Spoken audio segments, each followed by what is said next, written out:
পিলখানা হত্যাকাণ্ডে তৎকালীন কিছু রাজনৈতিক গুরুত্বপূর্ণ ব্যক্তির সংশ্লিষ্টতা পেয়েছে স্বাধীন তদন্ত কমিশন। এছাড়া শেখ হাসিনা, শেখ ফজলেনুর তাপস, শেখ সেলিম সহ রাজনৈতিক নেতা ও আইনশৃঙ্খলা বাহিনীর ঊর্ধ্বতন কর্মকর্তা সহ 14 জনকে সাক্ষ্য প্রদানের জন্য আহ্বান জানানো হয়েছে।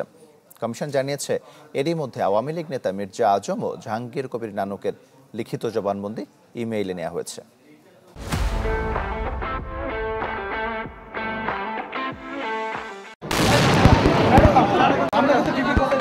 দেশের ইতিহাসের জঘন্যতম হত্যাকাণ্ড 2009 সাল 25 ফেব্রুয়ারি সকালে কলঙ্কজনক ঘটনার সাক্ষী হয় দেশ।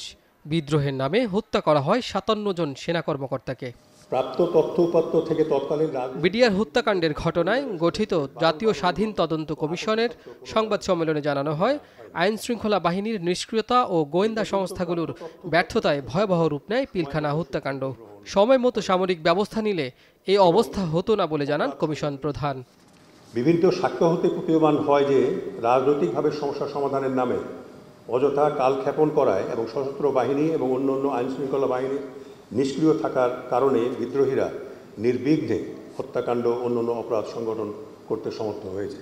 তৎকালীন গোয়েন্দা সংস্থাগুলো দায়িত্ব পালনে চরম অবহেলা ও ব্যর্থতার পরিচয় দিয়েছে বলে এ পর্যন্ত প্রাপ্ত তথ্যে প্রতীয়মান। কমিশন প্রধান আরও জানান, এই হত্যাকাণ্ডে তৎকালীন গুরুত্বপূর্ণ রাজনৈতিক কিছু ব্যক্তির সংশ্লিষ্টতা মিলেছে। এরই মধ্যে শেখ হাসিনা, মেজর জেনারেল তারেক আহমেদ সিদ্দিক, শেখ ফজলেনুর তাপস, শেখ সেলিম সহ 14 জনকে সাক্ষ্য প্রদানের জন্য আহ্বান জানানো হয়েছে। যে তদন্তকে ভিন্ন খাতে প্রবাহিত করবার জন্য জঙ্গিবাদকে আনার চেষ্টা করা হয়েছে।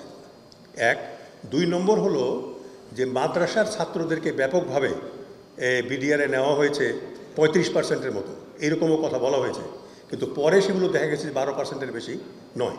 এই ধরনের বিষয়গুলোকে সেখানে নিয়ে এসে এই তদন্তকে ভিন্ন খাতে প্রবাহিত করবার চেষ্টা করা হয়েছে। চাল ডালের বিষয়, যেগুলোকে বেশি গুরুত্ব দিয়ে দেখার চেষ্টা করে তদন্ত এবং বিদেশি ষড়যন্ত্রের বিষয়টাকে উপেক্ষা করার চেষ্টা করা হয়েছে। এখনও 50 জনের সাক্ষ্য গ্রহণ এবং কিছু বিদেশি ও সংস্থার কাছ থেকে তথ্য সংগ্রহ বাকি থাকায় আগামী 30 সেপ্টেম্বর পর্যন্ত চূড়ান্ত তদন্ত প্রতিবেদন দাখিলের সময় বৃদ্ধির অনুরোধ করা হয়েছে বলে জানিয়েছে স্বাধীন কমিশন। একজন হলেন মির্জা আজম আর একজন হলো নানক। এই দুইজন তাদের লিখিত বক্তব্য আমাদেরকে দিয়েছেন, সেটা আমরা পর্যালোচনা করেছি। কাজী ফয়সাল, চ্যানেল 24, ঢাকা।